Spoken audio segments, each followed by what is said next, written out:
Assalamualaikum warahmatullahi wabarakatuh. Perkenalkan, nama saya Novi Syambarwati dari Prodi Ilmu Komunikasi. Di sini saya akan memenuhi tugas dari mata kuliah pengantar psikologi dari dosen pengampu Ibu Lidiawati. Materi yang akan saya bawakan adalah tentang sikap. Di sini, apa sih sikap tersebut? Secara historis, istilah sikap atau attitude digunakan pertama kali oleh Herbert Spencer di tahun 1862, yang pada saat itu diartikan olehnya sebagai status mental seseorang. Pada tahun 1888, Lars menggunakan istilah sikap dalam bidang eksperimen mengenai respon untuk menggambarkan kesiapan subjek dalam menghadapi stimulus yang datang tiba-tiba. Kedua, menurut Lars, kesiapan atau set yang terdapat dalam diri individu untuk memberikan respon itu disebut affect atau text attitude. Jadi menurut istilah Lars, sikap tidak hanya merupakan aspek mental semata, melainkan mencakup pula aspek respon fisik. Dan ketika Thomas dan Zanicki di tahun 1918 mengatakan bahwa psikologi sosial dalam studi ilmiah mengenai sikap, maka konsepsi sikap pun telah diterima secara formal dalam dunia pengetahuan. Puluhan definisi dan pengertian pada umumnya dapat dimasukkan ke dalam salah satu di antara 3 kerangka pemikiran. Pertama, kerangka pemikiran yang diwakili oleh para ahli psikologi seperti Louis Thurston tahun 1928, Francis Lirker tahun 1932, dan Charles Osgood. Menurut mereka, sikap adalah suatu bentuk evaluasi atau reaksi perasaan. Sikap seseorang terhadap suatu objek adalah perasaan mendukung atau memihak atau favorable, maupun perasaan tidak mendukung atau tidak memihak atau unfavorable pada objek tersebut. Berkowitz tahun 1972. Yang kedua, ada kelompok ini yang diwakili oleh para ahli seperti Charf pada tahun 1928, Bogardus pada tahun 1931, Lapierre tahun 1934. Menurut kelompok pemikiran ini, sikap merupakan semacam kesiapan untuk bereaksi terhadap suatu objek dengan cara-cara tertentu. Dapat dikatakan bahwa kesiapan yang dimasukkan merupakan kecenderungan potensial untuk bereaksi dengan cara tertentu apabila individu dihadapkan pada suatu stimulus yang menghendaki adanya respon. Yang ketiga ada, menurut mereka, konstelasi komponen-komponen kognitif, afektif, dan konatif yang saling berinteraksi dalam memahami, merasakan, dan berperilaku terhadap suatu objek. Manusia dapat mempunyai attitude terhadap bermacam-macam hal. Misalnya, bagi kaum muslimin, daging babi adalah haram, tidak disukai dan dianggap kotor. Mungkin sekali seseorang yang betul-betul bersikap demikian, apabila dikatakan bahwa ia sedang makan babi, ia akan memuntahkannya. Ini adalah contoh mengenai sebuah sikap atau attitude terhadap makanan. Attitude mungkin terarah pada benda-benda, orang-orang, tetapi juga peristiwa-peristiwa, pemandangan-pemandangan, lembaga-lembaga, norma-norma, nilai-nilai, dan lainnya. A. Sikap sosial dan sikap individu. Manusia itu dilahirkan dengan sikap pandangan ataupun sikap perasaan tertentu. Tetapi sikap-sikap tersebut dibentuk sepanjang perkembangannya.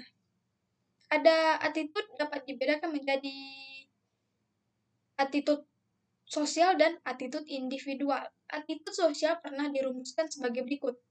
Suatu attitude sosial yang dinyatakan dengan cara-cara kegiatan yang sama dan berulang-ulang terhadap objek sosial. Attitude sosial menyebabkan terjadinya cara-cara tingkah laku yang dinyatakan berulang-ulang terhadap suatu objek sosial, dan biasanya attitude sosial dinyatakan tidak hanya oleh seseorang, tapi juga oleh orang lain yang sekelompok atau semasyarakat. Misalnya, penghormatan yang berkali-kali dinyatakan dengan cara khidmat oleh sekelompok orang terhadap bendera, menunjukkan adanya attitude kelompok tersebut terhadap benderanya. Attitude individual berbeda dengan attitude sosial, yaitu attitude individual dimiliki oleh seorang demi seorang saja, misalnya kesukaan terhadap binatang-binatang tertentu. Kedua, attitude individual ini berkenan dengan objek-objek yang bukan merupakan perhatian sosial. Attitude individual terdiri atas kesukaan dan ketidaksukaan pribadi atas objek, orang, binatang, dan hal-hal tertentu. Kita lambat laun mungkin memperoleh sikap suka atau tidak suka kepada seorang kawan atau seorang pesaing. Dan terdapat peristiwa-peristiwa penting di kehidupan kita. Dan disinilah attitude individual turut membentuk sifat pada pribadi diri kita sendiri.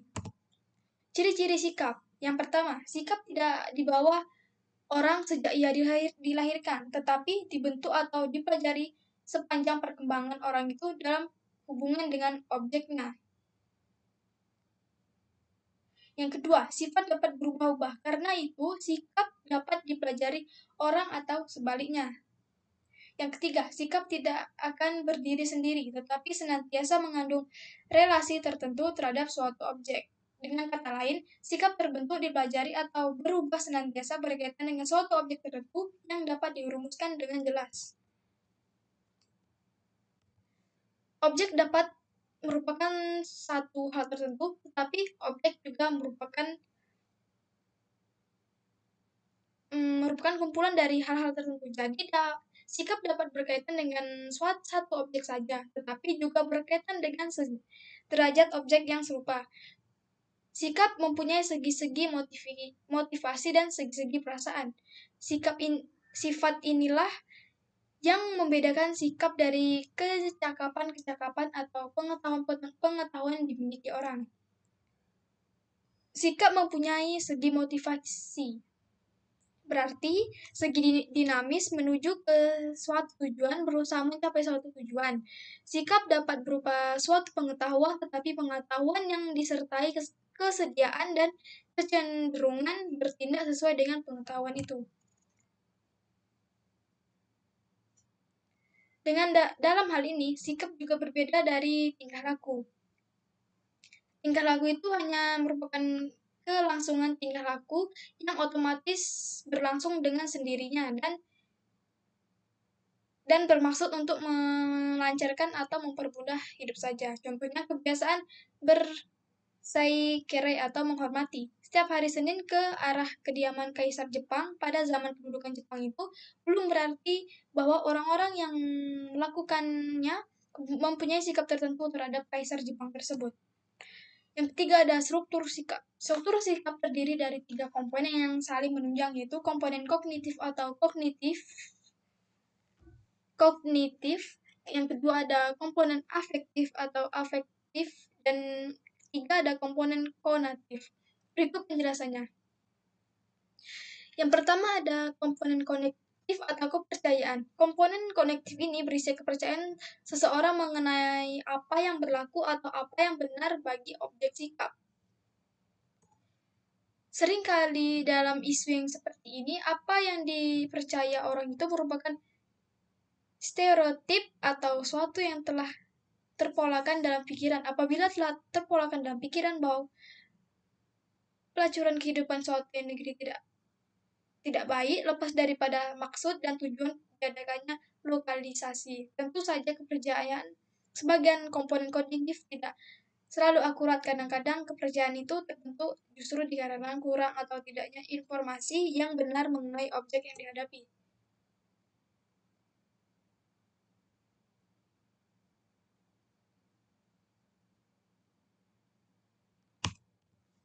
Yang kedua ada komponen afektif atau emosional. Komponen afektif menyangkut masalah emosional subjektif seseorang terhadap suatu objek sikap.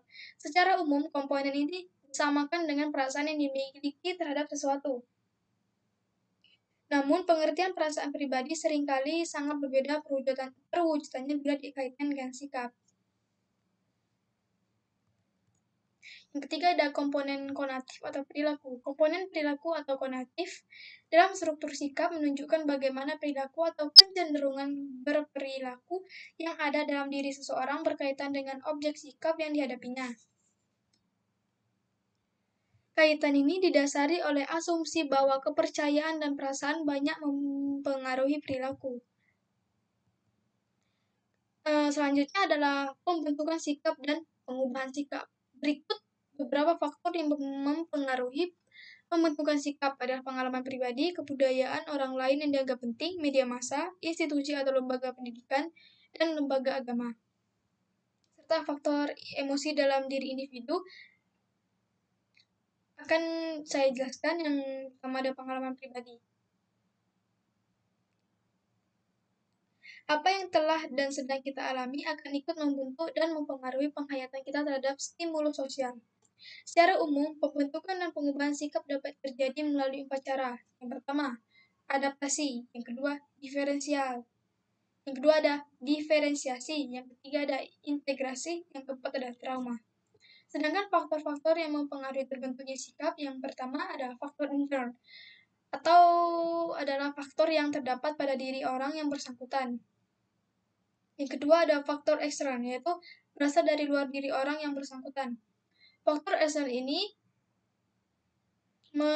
menyangkut ada beberapa. Yang pertama ada sifat objek yang dijadikan sebagai sasaran sikap.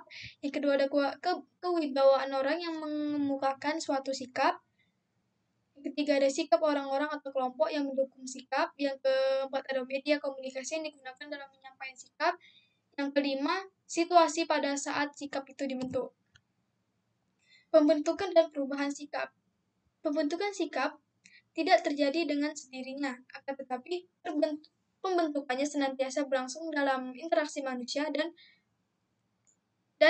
dengan objek tertentu. Interaksi sosial di dalam kelompok maupun di luar kelompok dapat mengubah sikap atau membentuk sikap yang baru. Yang dimaksudkan adalah interaksi di luar kelompok ialah interaksi dengan hasil kebudayaan manusia sampai kepadanya melalui alat-alat komunikasi seperti surat kabar, radio, televisi, buku, dan lain-lain. Tetapi pengaruh dari luar diri manusia karena interaksi di luar kelompoknya itu sendiri belum cukup untuk menyebabkan perubahannya sikap atau terbentuknya sikap yang baru.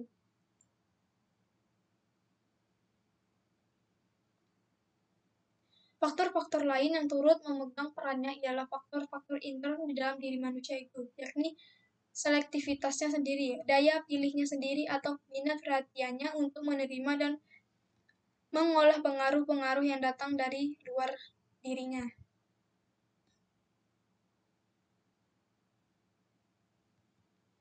Itulah tadi yang bisa saya jelaskan tentang materi sikap. Bila ada yang kurang, saya mohon maaf. Wassalamualaikum warahmatullahi wabarakatuh.